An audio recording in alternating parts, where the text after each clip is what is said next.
네, 안녕하세요. 지금 보실 내용은 귀족과 농민의 경제 생활부터 이제 살펴보도록 하겠습니다. 통일신라 이제 이후에 그 귀족들이라든지 농민들의 어떤 경제 활동을 이제 보시게 되면 완전히 그 상반된 그런 어떤 모습을 볼 수 있습니다. 그래서 귀족들은 굉장히 호화롭고 이렇게 사치로운 그런 굉장히 그 부유한 그런 생활을 하는데 반해서 농민들의 삶은 굉장히 비참한 이런 모습을 이제 볼 수가 있어요. 그래서 농민들이 이제 신라 하대 이후에 반란도 일으키게 되고 그로 인해서 어떤 새로운 국가 형태가 이제 등장하게 되는 이런 모습을 이제 볼 수가 있겠는데요. 귀족들은 말씀드린 대로 시급이라든지 또는 이 노급을 통해서 일반 민들, 백성들을 지배를 해 나갔었습니다. 그래서 그 시급 노급을 통해서 이제 공물이라든지 또는 세금이라든지 토지세라든지 특산물들이라든지 또는 노동력까지 증발하게 되는 이런 어떤 막강한 권한을 가진 이 토지 지배를 행사를 했었다라는 걸 이제 볼 수가 있습니다. 그래서 이렇게 물려받은 이 토지를 이용해서 노비라든지 또는 목장을 운영을 하기도 했었고, 섬을 이제 통째로 이제 소유를 해요. 그래서 그 섬에서 이 귀족들이 사냥도 하고 이랬다고 이야기합니다. 자, 서민을 대상으로 한 고리 대업 이런 것도 이제 했었고, 그리고 이제 당나라와 그 서역 지역, 그러니까 아라비아 상인들과 이제 교류를 하지 않습니까? 그 과정에서 진귀한 물건들이 굉장히 많이 신라 울산 지역으로 굉장히 많이 유입이 돼요. 그래서 그런 양탄자라든지 또는 유리 그릇 이런 호화로운 이 사치품들을 이 신라 하대 때에 그 진골 귀족들이 주로 많이 소비를 했었다라는 것도 이해하시면 되겠습니다. 경주 근처에 호화로운 별장, 사절 유택이라고 얘기했었죠. 앞 시간에 설명해드렸었는데, 자, 농민들은 이제 희비법이 발달되지 못했었어요. 그러니까 거름주는 이 농법을 이야기를 하죠. 그래서 이제 토지를 놀리기 때문에 토지의 영양분이 이제 없어지기 때문에 한 해 놀려서 농사를 짓는 휴한법이죠. 휴한농법이죠. 자, 휴한농법을 통해서 이제 농사를 지었었다.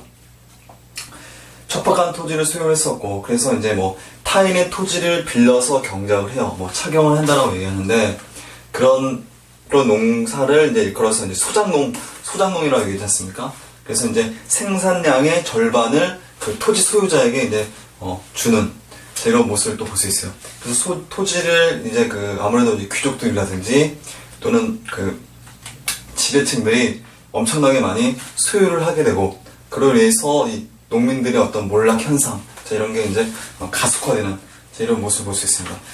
국가가 망하는 결정적인 원인 중에 이제 토지 때문에 망하는 경우가 굉장히 많거든요. 신라도 마찬가지고, 나중에 우리가 배우시게 되는 이 고려 같은 경우도 이제, 이 권문 세족들의 이 토지 변경이 이제 문제가 되어서 나중에는 이 고려가 망하고 조선이 건국이 되는 거거든요.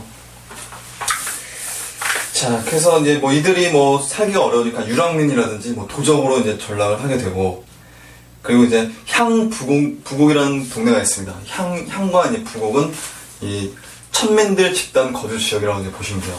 그래서 이제 신라 하대 때에 이렇게 전쟁 포로라든지 또는 죄인이라든지 이런 사람들을 집단 수용했었던 그 곳이라고 이제 보시면 되는데, 자, 이 향부곡민은 그래서 이제 집단 어떤 천민 집단 구역이기 때문에 세금을 또 굉장히 또 많이 징수를 했었어요. 그래서 일반 농민들보다도 곡물, 그 지역에서 나오는 이 특산물들 있지 않습니까? 이 특산물들을 훨씬 더 많이 부담했었다는 걸 알 수가 있습니다. 다음 페이지로 넘어가서 이제 발해의 경제를 살펴보도록 하겠습니다. 자, 발해는 이제 수치자가 이제 조세 곡물 여기 나타나겠죠. 자, 산업활동에서는 이제 농업에서는 이제 밭농사가 중심이 되겠죠. 아무래도 북쪽 지역이기 때문에. 자, 일부 지역에서는 벼농사가 이루어졌었다. 자, 특히 이제 말이 주요한 발해의 수출품이에요. 솔빈부, 그러니까 두만강 이북 지역에 가게 되면 그 지역이 이제 솔빈부가 되겠는데, 거기서 이제 말이 굉장히 우수한 말들이 생산이 되었었다고 이야기합니다. 그래서 그 말들을 당나라에 수출을 또 많이 했었다고 얘기해요. 특히 중국의 그 안사이난 있지 않습니까? 755년에 안록산과 이 사사명이라는 사람이 이제 반란을 일으키게 되는데, 자, 그들에게 이제 반란 세력에게 이 말을 또 수출하게 되는, 그리고 이제 산둥반도 지역에 이제 고구려 유민 중에 이정기라는 사람이 그 지역에서 독자적인 세력을 형성하고 있었거든요. 그래서 그 당나라 중앙정부에 이제 반대를 해서 그래서 그 이정기에게도 솔빈부의 말을 수출하게 되는 자, 이런 모습도 이제 볼 수가 있었습니다. 자, 수렵 활동도 이제 활발했었죠. 그래서 이제 모피, 녹용, 사향을 뭐 수출했었다. 이제 뭐 사향은 이제 그 노루에서 이제 나오는 그 분비물이라고 이야기합니다. 참고적으로. 자, 수공업에는 뭐 금속 가공업, 직물업, 도자기업이 발달했었고, 자, 상업에서는 이제 도시와 그 교통의 요지에서 이제 주로 발달했었죠. 자, 무역을 이제 살펴보도록 하겠습니다. 자, 수출품에는 모피, 인삼, 불상, 자기, 그다음에 수입품에는 비단, 서적 이런 게 있었다. 특히 이제 당나라에는 그 산둥반도의 등주, 그러니까 여기 책에는 이제 덩저라고 표현이 되어 있죠. 이 등주 지역에 발해관이라는 이 그러니까 발해 사신의 이 숙소를 설치를 해서 그 지역과 어떤 채널 역할을 하는 이런 모습을 또 볼 수 있습니다. 자, 일본과도 이제 무역이 활발했었다라는 게 발해의 모습이 된다고 볼 수가 있겠습니다. 자, 여기까지 해서 이제 살펴봤고요. 자, 그 다음에 이제 보실 내용이 그 다음 페이지로 이제 넘어가서 자, 이제 고대의 사회를 이제 살펴보도록 하겠습니다. 자, 고대의 사회. 고대의 사회는 어떤 사회적인 모습이었었냐면, 자, 정복전쟁이 굉장히 활발하죠. 철제 무기를 통해서, 자, 이웃 부족을 하나하나씩 정복을 해 나가게 되는 겁니다. 자, 이웃 부족을 하나하나씩 정복을 해 나가게 되다 보니까, 그 이웃에 있는 그 백성들 있지 않습니까? 그 백성들을, 자, 자기 부족의 노비로 이제 삼게 되는, 그러면서 이제 계급이, 나누어지는, 자, 이런 모습을 볼 수 있어요. 그래서 뭐, 전쟁 노비라든지, 뭐, 촌락 단위의 어떤 집단적 예속민들이 존재하게 되는 게, 자, 바로 이 고대 사회라고 이제 볼 수가 있겠습니다. 자, 그 영역 확대를 위한 뭐 정복전쟁이 굉장히 활발해졌었고요. 뭐 전쟁 노비라든지, 촌락 단위의 집단 예속민이 뭐 존재했었다. 자, 밑에 이제 참고 자료가 있는데 한번 읽어보시고요. 자, 그래서 이제 지방 행정 조직이 있습니다. 지방 행정 조직과 그 다음에 그 군사 조직이 일치를 해요. 그러니까 뭐 병농 일치제라고 이제 보시면 돼요. 왜 그러냐면 고대 사회에서는 전쟁이 굉장히 빈번하지 않습니까? 그래서 언제 어느 때에 전쟁이 일어날지 모르는 거예요. 그래서 항상 그 농사를 지으면서도 이제 군대에 동원이 되는 자, 이런 병농 일치적인 그런 모습을 또 볼 수가 있습니다. 그래서 지방 행정 조직과 군사 조직이 일치를 했었다라는 것도 특징이 되어 있고요. 자, 이 신분제 사회가 있었어요. 굉장히 엄격한 고대의 사회인데,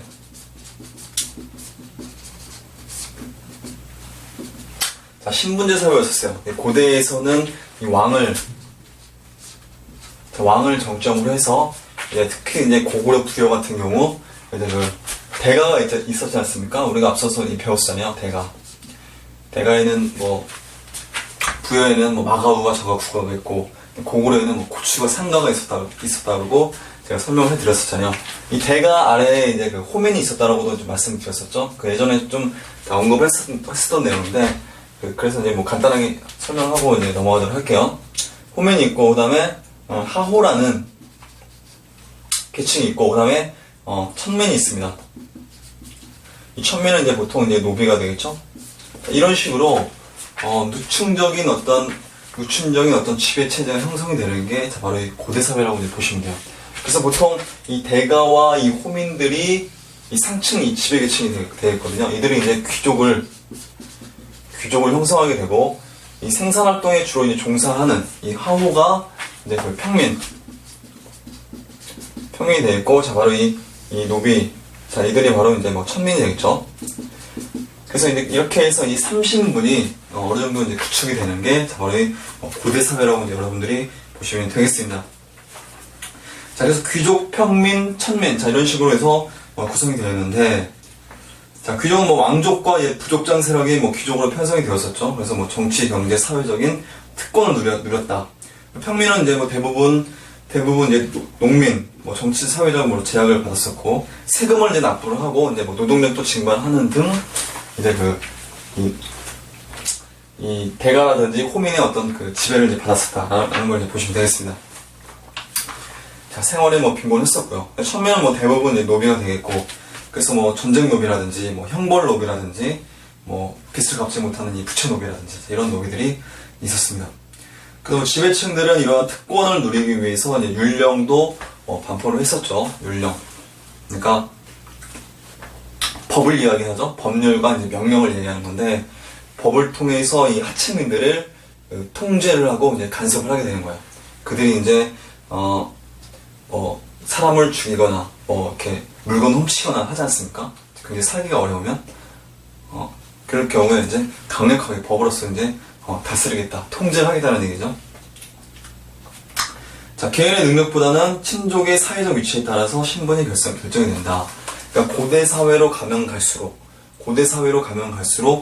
이 신분제적인 어떤 그 압제가 굉장히 강화되는 이런 모습을 볼 수 있어요.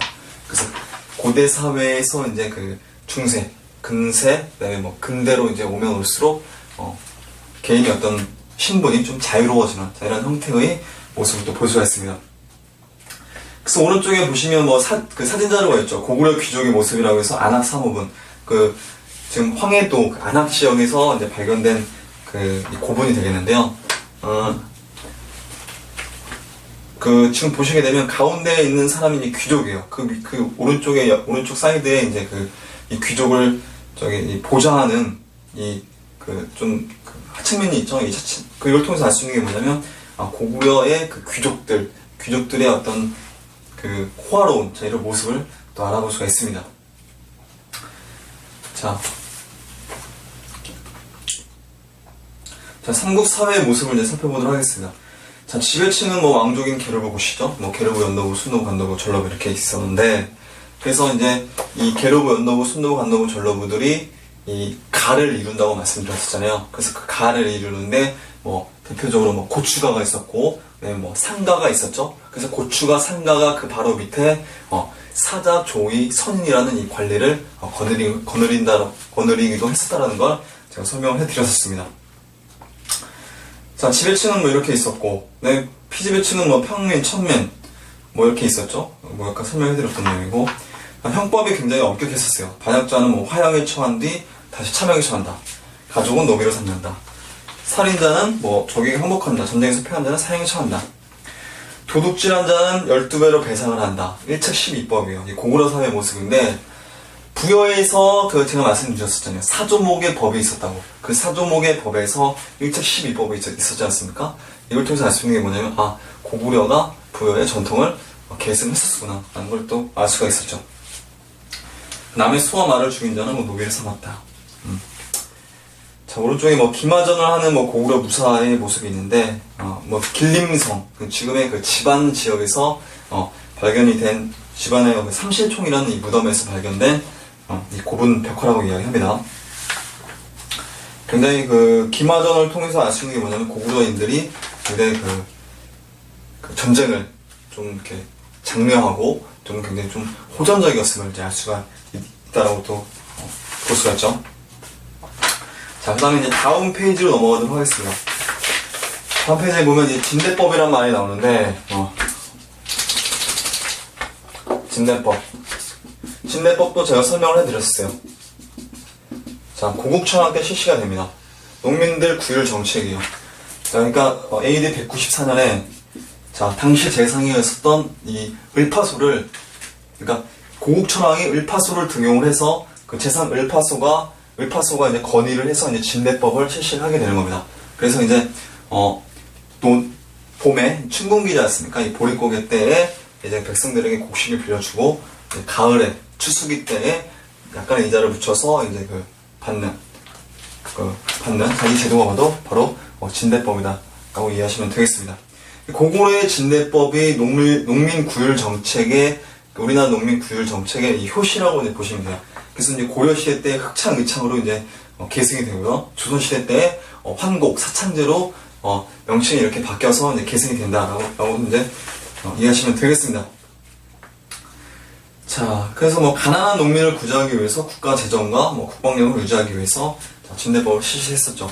농민들이 살기가 어려워서 굶어 죽으면 어떻게 됩니까? 국가에서 제대로 세금이 거쳐지지가 않게 되겠죠. 그래서 농민들에게 일을 할 수 있는 최소한의, 너네 이거 먹고 일 열심히 해, 죽지 말고 일할 정도의 어떤 최저임금, 임금을 주어야지만이 그래도 어느 정도 생활이 되지 않습니까? 그래서 그런 좀 안타까운 그런 모습이죠, 어떻게 보면. 자, 지배층의 혼인 풍습인 뭐 형사취수제와 서홍제가 있었다. 제가 또 설명해드렸었죠. 형사취수제. 동생이 죽으면 그러니까 형이 죽으면 고구려사회에서는 동생이 형의 마누라, 그러니까 형수를 취한다. 제가 이거 설명해드렸었죠. 그래서 이제 고국천왕 때에 고국천왕의 마누라가 이제 그 우씨 부인이 있었는데, 고국천왕이 죽고 나니까 그 우씨 부인이 동생을 찾아가지 않습니까? 둘째 동생이었던 발기를 찾아가는데 퇴짜를 맞았었고, 그 발의 밑에 동생이었었던 연우를 찾아가서 그 연우와 이제 그 사랑을 하게 되면서, 이제 그 연우가 이제 결혼을 하게 되면서 그 연우가 바로 이제 산상왕이 된다라고 제가 말씀드렸었잖아요. 그래서 이런 모습을 통해서 고구려 사회 때에 형사취수제의 모습이 있었다라는 걸 알 수가 있고, 서옥제라고 또 말씀드렸었죠. 일종의 그 대릴 사위제인데, 자, 사위가 처갓집에, 그러니까 마누라 집에 찾아가서 이제 3번 절을 해요. 그러면 이제 그 장모가 이제 오케이를 하겠죠. 이제 너 이제 우리 집으로 들어와라. 그러면서 그 집 뒤에다가 그러니까 장모님 집 뒤에다가 이제 별채를 지어주는데, 그 별채가 바로 이 서옥이 되겠습니다.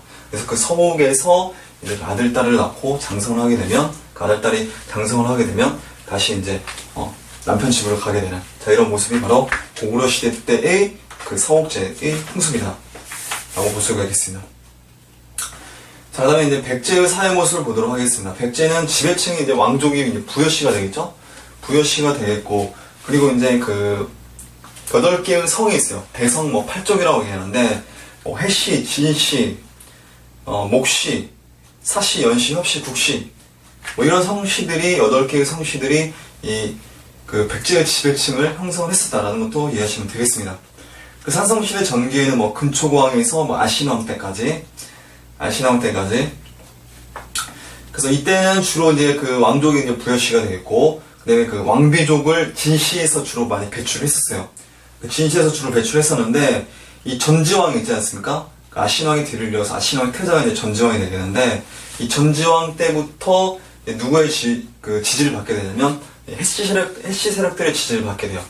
해씨 세력들의 지지를 받게 되면서, 이제 그 이후에 이제 진시가 조금씩 이제 쇠퇴를 하게 되고, 그리고 이제 해씨와 이제 목씨 세력이 이제 대두를 하게 되는 겁니다. 특히 이 계로왕 이후에 이제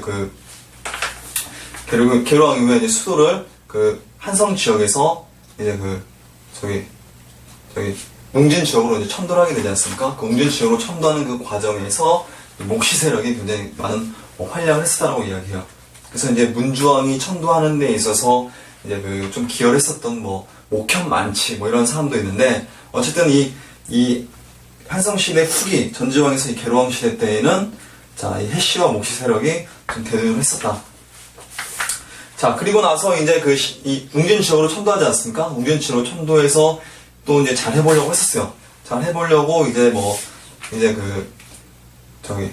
문주왕의 아들인 삼근왕이 또 피살되지 않습니까? 삼근왕이 피살되고, 삼근왕의 뒤를 이어서 이제 동성왕이 이제 왕이 오르게 되는데, 이 동성왕이 기존의 구 세력들, 그러니까 해씨라든지 진시 세력들을 이제 배제를 하고, 새로운 신진 세력들, 이 토착 세력들이죠. 토착 세력들을 등용을 하게 되는 거예요. 그 토착 세력들이 바로 이제 사씨라든지 연씨라든지, 백씨라든지, 이런 성씨들이, 이 웅진 지역에 이제 토착 세력으로서 이제 등장을 하게 되는 거예요. 그래서 이런 세력들이 이제 8개의 성을 이루었다. 그래서 대성팔족이라는 표현을 사용하기도 한다 라는 걸 이해하시면 되겠습니다. 자, 이 백제의 피지배층은 농민들이 주로 대다수가 이제 피지배층이 되겠죠. 자, 천민들은 노비나 전쟁포로, 형벌노비, 부처노비 등의 형태로 공급이 되고, 마찬가지죠. 마찬가지로 부여의 전통을 계승했었죠. 백제 같은 경우도. 그렇기 때문에 형법이 굉장히 엄격했었다. 반역자, 전쟁에서 퇴각한 군사는 또는 살인자는 참행에 처한다. 도둑질한 자는 귀양과 동시에 2배로 배상한다. 자, 뇌물을 받거나 횡령 시에는 3배로 배상한 후 종신금고형이에요. 무시무시하죠? 종신금고형. 자, 그 다음에 언어, 풍속, 의복은 고구려와 유사하겠죠. 아무래도 고구려로부터 이제 내려왔었기 때문에.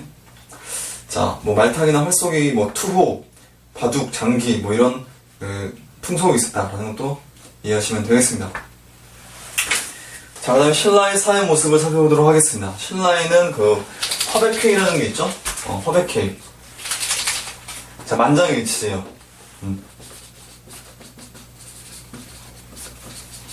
자, 화백회의는 중요한 특징이 뭐냐면 만장일치다. 자, 화백회의 구성원들이 한 명이라도 반대를 하면 그 안건이 통과되지 못하는 겁니다. 그래서 만장일치예요. 이 화백회의 의장을 우리는 상대등이라고 얘기하지 않습니까? 이 상대등이 이 버프왕 때 최초로 이제 만들어지게 되는데, 자, 이 화백회의 의장이 상대등이 되겠고, 이 상대등, 이 화백회의에서 주로 이제 뭐 왕도 선출하게 되는, 자, 이런 모습도 볼 수 있어요.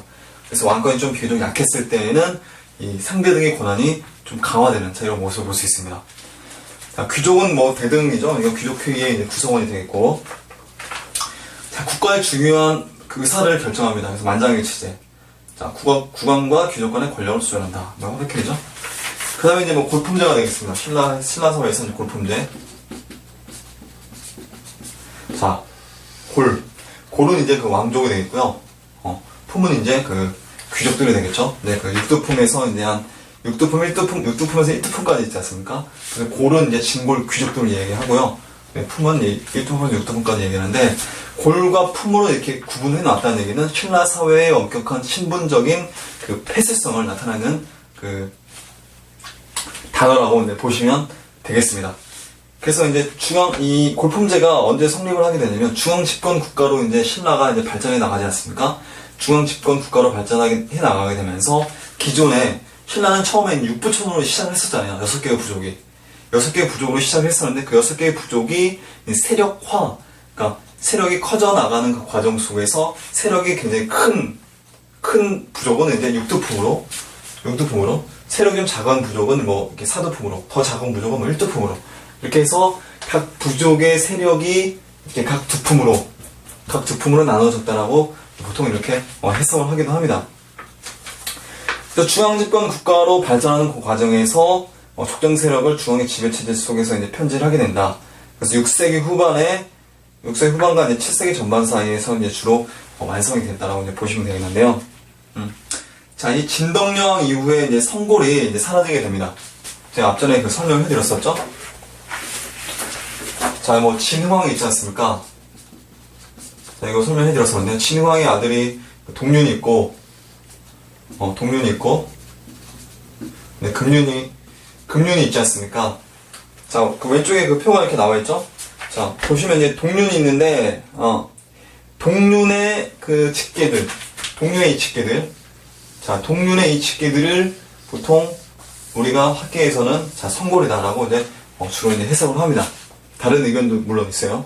어쨌든 이 동륜계를 중심으로 해서 성골이었는데, 이 진덕여왕이 진평왕의 그 딸이었던 진덕여왕이 죽고 나서 이제 그 동륜계가 이제 끊기게 되잖아요. 동륜계가 끊기게 되고, 이제 금륜의 아들 진지왕.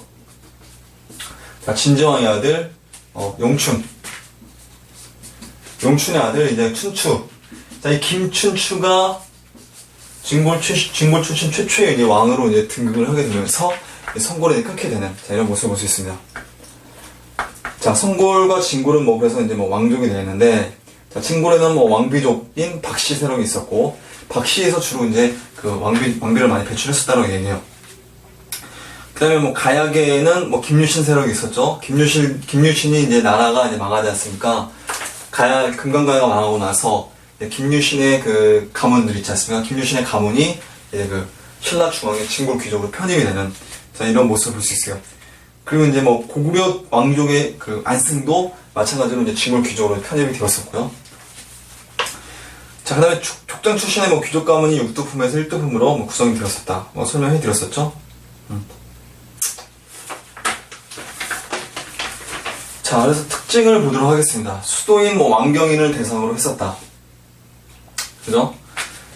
이 수도를 이제 그 신라에서는 이 왕경이라고 이야기합니다. 왕경. 그래서 이제 그 육두품은 이 골품제 있지 않습니까? 골두품은 지방민에게는 적용이 되지 않아요. 그러니까 왕경인들, 이 신라 수도였었던 이 경주인들에게만 해당이 되는 내용이라고 이제 보시면 돼요. 그래서 지방 촌랑민은 골품제 적용 대상에서 이제 제외가 된다. 골품에 따라서 관등 승진의 상한선이 이제 결정이 되는데, 자, 그 밑에 한번 보세요. 관등이 나와 있죠. 2벌창부터 1등급 2벌창부터 17등급 조유까지 나와 있는데, 자, 이 칭골 귀족은 자, 대하창부터 2벌창까지 이제 형성이 되어 있어요.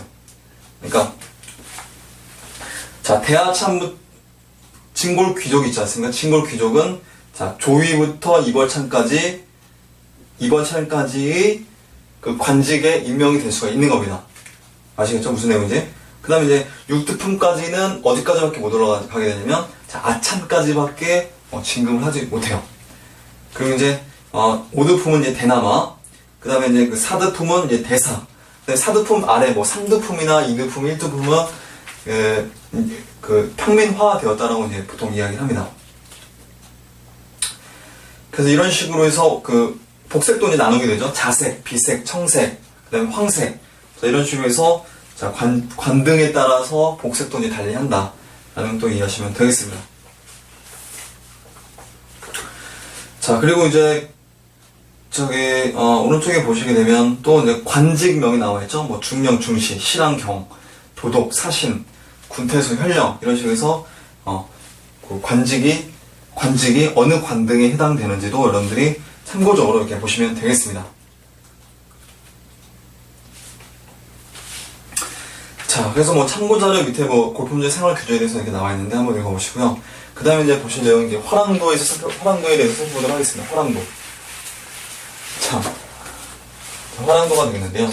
신라 삼국 통일이 이제 완성이 되지 않습니까? 신라 삼국 통일을 완성하는 데 결정적인 기여를 했었던 게 바로 이 화랑도라고 보시면 돼요. 자, 이 화랑도라고 이제 보시면 되는데, 이 화랑도는 이 진흥왕 때 이제 만들어진 이 청소년 이 조직이라고 보시면 되겠습니다. 그 원래 고대 사회, 그 이전 원시 사회부터 그 신라 내부에서는 이 청소년들의 어떤 그 단체들이 있었나 봐요. 그러니까 지금을 해석하면 뭐 보이스카웃이나 뭐 걸스카웃 정도로 이제 해석을 하시면 되겠는데, 그런 어떤 청소년 단체가 좀 강력한 어떤 무사 집단으로 성장, 발전해 나가는 모습을 또 볼 수가 있어요. 그래서 화랑도 이전에 사실 그 원화제도라는 게 있었는데, 그 고대의 그 원시사회의 청소년 단체를 발전을 시켜서 이 원화제도를 이제 만들었습니다. 진흥왕 때. 그래서 이제 원화는 이제 그 아름다운 여자들이 이제 원화가 되어서 이 수백 명의 그 원화를 추종하는 이 추종자를 이제 거느리게 되는데, 그래서 이 원화가 이제 그 초대 원화가 이제 그 남모라든지, 자, 준정이라는 사람이 초대 원화로 이제 처음에 이제 추대가 되었었어요. 이 청소년 단체의 그 최고 그 상징물이죠. 어떻게 보면 남모와 준정이 서로를 이제 뭐 시기하고 이제 질투를 했었죠. 미모를. 그래서 이제 준정이 남모를 이제 꿰어갖고 이제 같이 술을 먹이고, 준정이 남모를 죽여버리는, 뭐 이렇게 낭떠러지에서 뭐 떨어뜨렸다는 뭐 그런 얘기했는데, 어쨌든 이 준정이 남모를 죽여버리게 되면서 나중에 그 사실이 또 발각이 되고, 그러면서 준정이 사형에 처해지면서 이제 원화제도가 이제 폐지가 되었었는데, 이 원화제도가 다시 이제 화랑제도로 이제 개편이 되었었어요. 그래서 그 이후에 화랑제도로 개편이 되면서 원화가 아니라,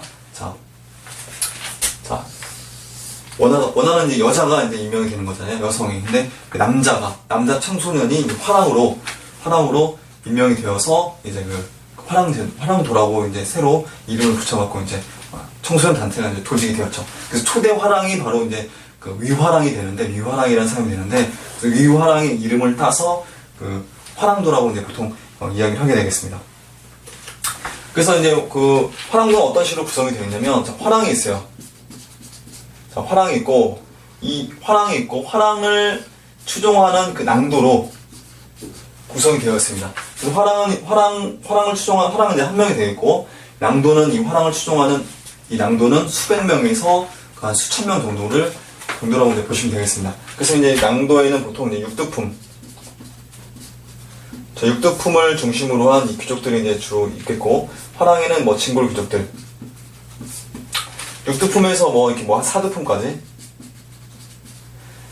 이제 낭도를 주로 형성을 하게 되고, 그 진골 귀족에서 이제 뭐 화랑이 이제 나타나게 되는데, 자, 이게 이제 화랑도가 이제 어떤 기능을 수행하게 되냐면, 신분제적인 그 엄격성 있죠? 그 신분제적인 엄격함을 좀 어느 정도 그 계급 간의 그 갈등을 좀 완화하는 그런 기능을 수행했었다고 이야기해요.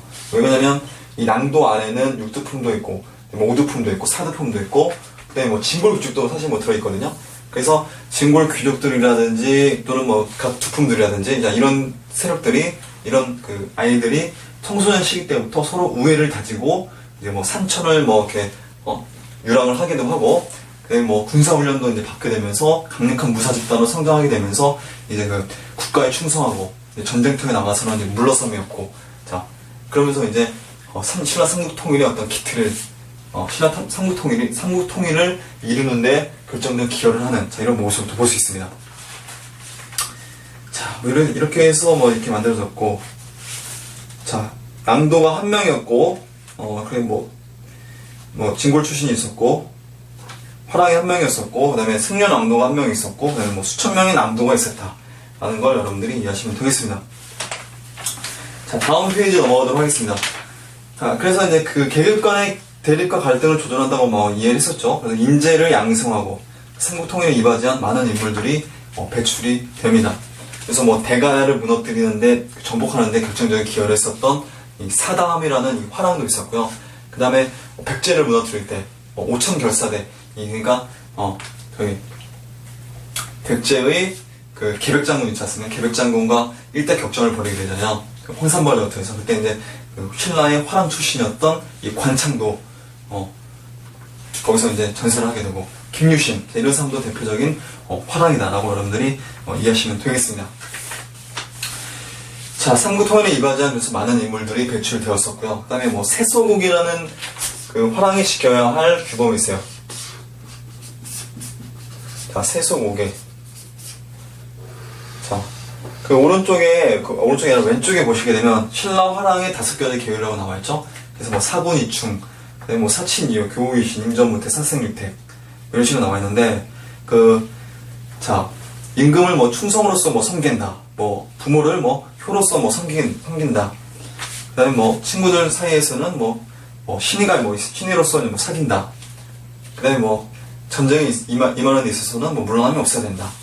그리고 뭐 살아있는 것을 죽일 때에는 가림이 있어야 된다. 뭐 이런 식으로 해서 이 신라 화랑이 어떤 그 지켜야 할 도리를 5가지로 이제 설정해 놓았었다라는 걸 여러분들이 이해하시면 되겠습니다. 이게 이제 그 원광이 있지 않습니까? 이 원광이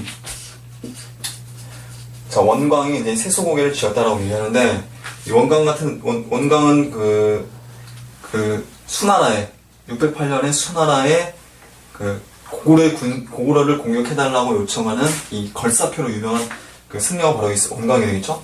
그 원광이 어쨌든 이 화랑들을 위해서 이 세소고개를 지었다라는 걸 이해하시면 되겠습니다. 그리고 이제 임신서기석이라는 이 비석이 있어요. 자, 임신서기석.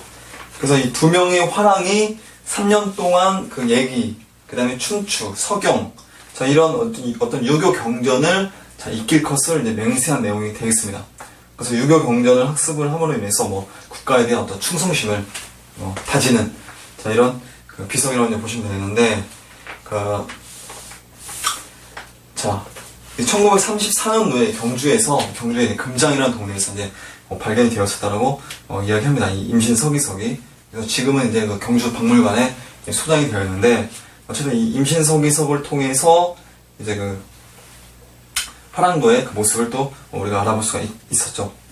그 다음에 이 최치원의 난랑비 서문에 의하면 이제 그 우리 신라에서는 그 유교, 불교, 도교, 불교, 도교가 이제 그 고대 사회에서의 굉장히 중요한 이 사상이잖아요. 이 종교적인 어떤 사상이잖아요. 이런 사상이 고등 사상이 신라로 들어오기 이전부터 신라에서는 아주 고유하고 현묘한 사상이 있었다. 그 현묘한 사상이 바로 풍류도라. 자, 이 풍류도라는 신라인들의 고유 사상이 원래 있었다라고 얘기해요. 이게 뭔지는 몰라요. 이게 뭔지는 모르는데 아마도 불교와 유교와 도교가 섞여 있는 그런 어떤 현묘한 도였을 거라고 이제 우리가 또 그 최치원이 이야기를 합니다. 자, 그래서 어쨌든 이 풍류도를 통해서 우리가 알 수 있는 게 뭐냐면, 중국이 사실 뭐 독교라든지 불교라든지 또 뭐 유교가 굉장히 융성해서 그 문화를 우리 그 한반도에 이제 전파를 하지 않았습니까? 그렇지만 한반도 내에서도 그 불교, 유교, 도교와 버금가는 그 어떤 현묘한 그 사상이 있었다는 걸 여러분들이 참고적으로 이해하시면 되겠습니다. 나름대로 어떤 자부심을 가질 필요도 있다는 얘기가 되겠죠. 그래서 이 초치원의 난랑비 서문에서는 그 현묘한 도가 뭐 화랑도라고 뭐 칭했었다라는 걸 이해하시면 되겠습니다. 이 난랑비라는 비석은 지금 남아있지 않고, 이 비는 그 삼국사기에 이 내용이, 최치원의 그 내용이 인용만 되어 있다고 이야기해요. 참고적으로. 아시겠죠? 최치원 같은 경우는 그래서 뭐 신라 하대 때, 당시 이제 진성여왕이죠. 진성여왕에게 그 시무십조, 국가를 이제 그 온전하게 통치를 해야 할 방법, 그러니까 시책을 10여 가지를 이제 제시를 했었다라고 이야기하죠. 그게 이제 채택이 되지 않았었고, 최치원이 거기에 대한 반발로 이제 지방으로 이제 낙향해서 이제 생활하는 이런 모습도 이제 볼 수가 있습니다. 자, 그 다음에 이제 통일신라의 사회 모습을 이제 살펴보도록 하겠습니다. 통일신라 이후의 이제 사회 모습. 자, 육두품을 이제 뭐라고 얘기하냐면 등난이라고 얘기해요. 등난. 그러니까 육두품도 사실 징골 귀족에 비하면 낮은 계급이지만 그 신라인데 전체적으로 봤을 때는 굉장히 높은 계급이거든요. 그래서 사실 육두품은 사실 또 그 왕경, 그러니까 경주 지역에만 한정되잖아요. 지방민들에게는 해당되지 않는 두품이잖아요. 그 신분 질서잖아요. 그렇기 때문에 지방민들 입장에서 봤을 때 육두품은 굉장히 높은, 거의 족장급 정도로 이제 보시면 되는데, 그래서 이제 취득하기가 굉장히 어렵다. 그래서 등난이라는 표현을 사용하긴 합니다. 자, 그래서 등난의 그 사회적 역할 변화를 이제 살펴보도록 하겠는데요. 신라 육두품들은 자기 신분이 굉장히 높음에도 불구하고 불만이 굉장히 많았었어요. 그래서 이제 이들이 육두품들은 자, 어디로 가게 되냐면, 자, 당으로 유학을 가게 됩니다. 자, 당으로 유학을 가게 돼서 당나라의 과거 시험인 빈공과라든지, 당으로 유학을 가는데 이들을 뭐라고 하냐면 도당 유학이라고 해요. 도당 유학생들이라고 얘기하는데, 이 빈공과에 급제를 하면서 이제 그 신라 사회에 이제 그 적대감을 표현하는 이런 모습을 또 볼 수가 있어요. 이 도당 유학생들이 그 당나라로 가서 이제 그 당나라 지역에서 이제 국학에 이제 들어가서 이제 공부를 하기도 했었고, 자, 그리고 이제 학문적 식견과 행정 능력을 바탕으로 해서 전제 왕권을 보장을 합니다. 그래서 집사부의 실랑의 직책으로 많이 들어갔어요. 집사부의 실랑. 그러니까 집사부는 왕을 보좌하는 왕의 직속 기관이지 않습니까? 집사부의 장관인 그 시중 또는 중시가 있었죠. 이 중시 바로 아래에 있는 계급이, 그러니까 그 관직이 바로 이 실랑이라고 보시면 되는데, 이 집사부 실랑직에, 그러니까 실무직에 육두품들이 굉장히 많이 들어갔었다라는 걸 보시면 되겠습니다. 징골 귀족 세력들을 견제를 했었죠. 그래서 그 국학을 통해서 이제 학문도 굉장히 많이 연마를 했었고, 자, 신라 하대 육두품들의 활동 모습을 살펴보도록 하겠습니다. 그래서 이제 독서 상품과가 원성왕 때 실시가 되었었다고 말씀드렸죠. 근데 여기에 이제 실패하게 되면서 당나라로 이제 건너가는 도당 유학생들이 증가하게 되고, 자, 골품제 자체가 이제 무너지는 그 과정 속에서 이제 신라 하대 때에 지방민들과 결합이 되어서 이제 반신라적인 경향을 굉장히 많이 띄었다. 그래서 이제 이 육두품 세력들이 지방 호족들과 결합이 되고, 그리고 이제 그 다음에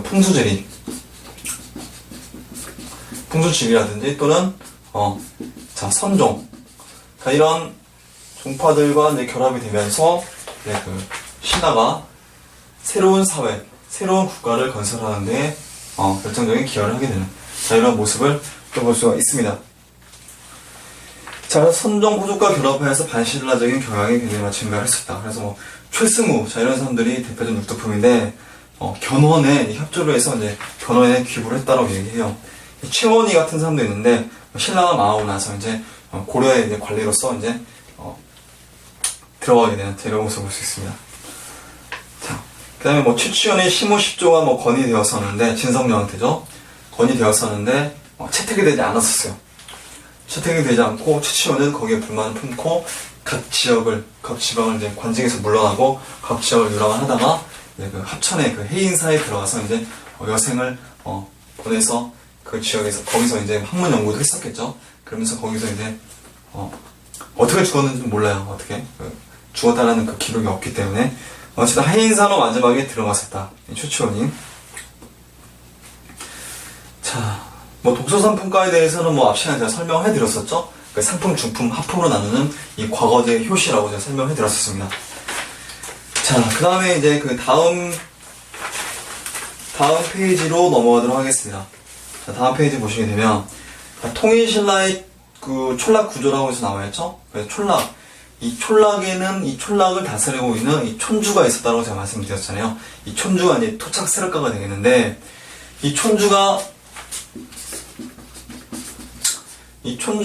세력이 나중에는 성장을 해서 이 촌주가 나중에는, 지방의 독자적인 호족 세력으로, 성장을 하게 되는 거예요. 이 촌주가 호족으로 성장하게 되면서 이 호족이, 중심이 되어서 이제, 새로운 나라가 이제 건설되지 않습니까? 그래서 이제 나중에는 고려가 이제 건국이 되는 거고요. 자, 그 10호가량의 혈연 집단이 거주하는 자연촌을 기준으로 해서, 촌락이 이제 편성이 되었었다. 보통 10가구 정도의 그 집단이 자연촌을 기준으로 해서 하나의 촌락이 만들어졌었다. 촌은 이렇게 그 자연촌이 이렇게 있지 않습니까? 예를 들어서는 10가구요. 그러면 이 10가구가 하나의 지역촌을 이루게 되는데, 이 지역촌의 밑에, 하부에 이제 그 자연촌이 있지 않습니까? 이 자연촌을 이제 거느리는, 이제 그 관리하는 이 촌주라는 토착 세력가가 있었다라는 거. 아시겠죠? 자, 이것도 이제 참고적으로 이해하시면 되겠습니다. 자, 촌주를 통해서 집단적으로 국가의 지배를 받았었다. 자, 그 다음에 이제 그 호를 이제 구분하게 되는 겁니다. 그러니까, 가구를 얘기하죠, 가구. 연을 보도록 하겠습니다. 부부를 단위로 해서 5명 이내의 식구를 가진, 자연 가호를, 네, 연이라고 얘기한다. 한 집을 얘기하는 거예요. 공연은 이제 몇 개의 연이 다 모여서 그 연이 이제 모여졌을 때 이제 공연이라고 이야기해요. 그래서 몇 개의 연 또는 그러니까 이웃이죠. 하나의 이웃을 모여서 편성한 이제 편호를 이제 공연이라고 얘기합니다. 알겠죠? 자, 그 다음에 개연을 보도록 하겠습니다. 개연은, 자, 계산된 호예요. 그러니까, 촌 단위의 그 조세 수치의 효율성을 강화하기 위해서, 촌 단위 조세 수치의 효율성을 강화하기 위해서, 자, 이 개연을, 설정을 해요. 그래서 이제, 제가 그 앞전에 제가 설명해 드렸었지 않습니까? 그래서 그 신라의 그 촌락에서 이제 그 9등급으로 나온다고 말씀드렸지 않습니까? 가호를 신라 촌락문서에서 가호를 그 상상호부터 이제 하하호까지 나눈다고 제가 말씀드렸잖아요.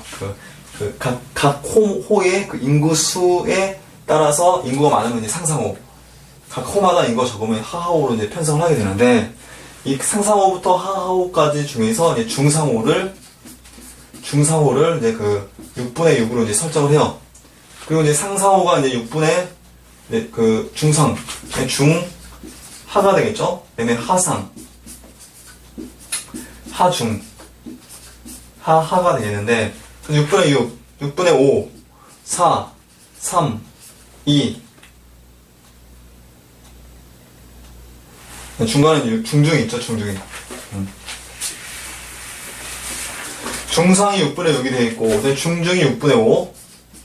자, 쭉쭉쭉 내려가서, 이제 하하는 6분의 1. 그 쭉쭉쭉 올라가게 되면, 이제 상상이, 이제 상상이 이제 6분의 9가 이렇게 나오는, 자, 이런 모습을 볼 수 있어요. 6분의 9. 그래서 각 가호마다 이 각 가호의 그 등급이 있지 않습니까? 각 가호의 등급.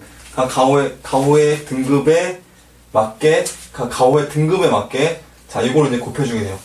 그러니까 뭐 예를 들어서 뭐 상상호가 5가구예요.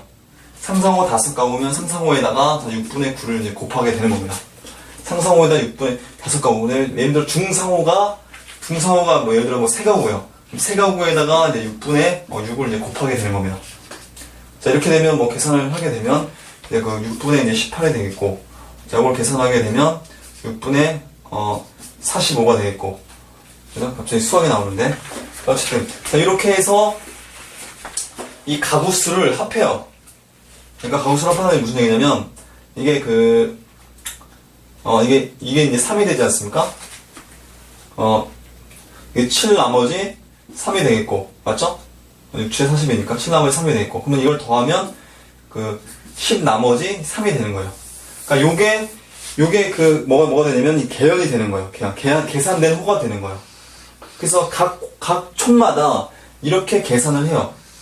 이렇게 계산을 해서 이제 그 세금 수취라든지 공모를 부과하는 데에 그 기준으로 삼았다라는 게 이 계연이 되겠습니다. 아시겠죠? 자, 어쨌든 뭐 수학을 좀 간단하게 좀 해봤었는데, 자, 그 다음에 이제 촌주의 사회적 이주자 역할을 보도록 하겠습니다. 자, 이 촌주는 지방민들을 효율적으로 다스리기 위해서, 자, 지방의 유력자인 이 토착인들에게 내려준 그 행정조직의 어떤 그 말단 조직이다. 그래서 이제 과거에 구소국을 이제 그 신라에서 지배를 하지 않습니까? 정복을 해 나가는 과정 속에서 그 소국의 왕족은 중앙의 진골 귀족으로 편입을 하게 되고요. 그 왕족 밑에 있었던 그 지배층들 있지 않습니까? 그 지배층들을 이제 그 촌주로 임명을 하게 되는 거예요. 그래서 그 지역의 지배층들의 기득권들을 어느 정도 인정을 해주는, 자, 이런 모습을 또 볼 수 있습니다. 그리고 그 외에 뭐 어떤 그 토지를 많이 소유하고 있는 이 제지 세력들에게는, 그래서 뭐 촌주라는 외위, 그러니까 중앙에는 이제 경위가 있고 지방에는 이제 외위가 있지 않습니까? 그래서 외위는 11등급이 설정이 되어 있었고, 중앙의 경위는 이제 그 17개의 그 관등이 있었다고 제가 설명해 드렸었죠. 자, 외위가 수여가 되었었다. 그래서 중앙 정부로부터 촌주 위답을 받았었다. 직전을 받았었다. 제가 설명해 드렸었죠, 이것도. 자, 그래서 통일 후에 촌주의 관등을 나중에 이제 경위로 이제 승격을 시켜주게 돼요. 경위로 이제 승격을 시켜주게 되면서 중앙 정부에도 이제 어느 정도 참여를 하게 되는, 자, 이런 모습을 볼 수 있습니다. 그 다음에 뭐 직무상의 어떤 능력, 직능이 이제 세분화되는, 자, 이런 모습도 볼 수 있고, 신라 하대의 중요한 특징이 뭐냐면 이 관반 체제가 형성이 돼요. 중앙에서 독립적으로 이제 떨어져 나와서 스스로 독자적인 나라를 건설하겠다는 거예요. 관반 체제, 스스로 관직을 만들게 되는 겁니다. 이 사람들이 중앙의 지배로부터 이제 벗어나서, 그래서 뭐 성주라든지 장군이라든지 뭐 대장군이라든지, 자, 이런 독자적인 칭호를 사용하게 되면서 신라의 중앙 정부에 이제 반기를 드는, 그래서 이런 그 호칭이 바로 이제 고려 왕조를 개칭하는 데에 기반이 되었다라고 볼 수 있습니다. 자, 그 다음에 통일신라 사회 모순에 대해서 보도록 하겠습니다. 자, 금입택 설명해드렸었죠. 신라의 뭐 금을 입힌 주택이다. 그래서 많은 노비와 사병을 거느리고 생활을 했었다. 계속해서 반복되는 내용이 나오는데, 자, 어쨌든 지방에 소유한 대토지가 있었고, 농장이 있었고, 고려대도로 뭐 충당했었다. 안압지가 이제 놀이터라고, 귀족들의 놀이터라고 말씀드렸죠. 근데 이 안압지의 그 연못 있지 않습니까? 연못에서, 자, 이 오른쪽에 보시면 이 주사위가 이제 발견이 되었었어요. 주사위. 이 주사위가 뭐냐면, 이제 그 귀족들이 게임을 하는, 거기서 여기 보면 이걸 주사위를 불러가지고 뭐 나오면은 이제 뭐 춤을 춘다거나, 술을 뭐 연속으로 3잔을 마신다거나, 뭐 이런 게임이라고 보시면 되겠습니다. 우리나라 사람들이 음주 가물에 좀 능하지 않습니까? 이런 전통이 아마 있었던 것 같아요. 자, 국제무역을 통해서 이 진골귀족들이 사치품을 선호했었다. 또 설명해드렸었고, 피지배층들의 생활은 굉장히 어려웠었죠. 자영농이 몰락했다. 농민 조세 부담이 증가했었다. 그로 인해서 독촉을 하죠. 진성령한테 관리를 파견해서 독촉을 하게 되니까 사벌주에서 벌떼같이 들고 일어났다. 이런 기록이 있지 않습니까? 그게 바로 이제 원종 애너인난이 되겠죠. 이 889년에.